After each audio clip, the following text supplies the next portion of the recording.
कुछ चीज़ ऐसा है दोस्तों कि ज़िंदगी भर नहीं भूलता है। जो जैसा किसी के साथ किया रहता है ना, वो कभी भूलने वाली चीज़ नहीं है।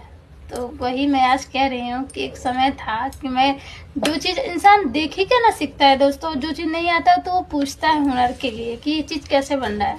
किसी को ऐंठना और किसी को ये नहीं कि तुमको नहीं आएगा। नहीं दोस्तों, देख कोई कहता है जो तुमको नहीं आएगा, उस चीज़ पे अवश्य के माइंड दौड़ाना चाहिए कि क्यों नहीं आएगा। और संघर्ष, हार कभी नहीं मानना चाहिए कि नहीं मुझे ये नहीं आएगा, अरे यार वो कार्य कठिन है। कठिन कहीं कुछ भी नहीं होता है, सीखने का प्रयास कीजिए। और ज़्यादा कुछ नहीं है, बहुत ज़्यादा कठिन नहीं है। वो तो ऐसे ऐठ रही थी रे बाबा, मैं जिंदगी भर नहीं भूलूंगी। वो लगता था कि अपने आप का बहुत टीचर।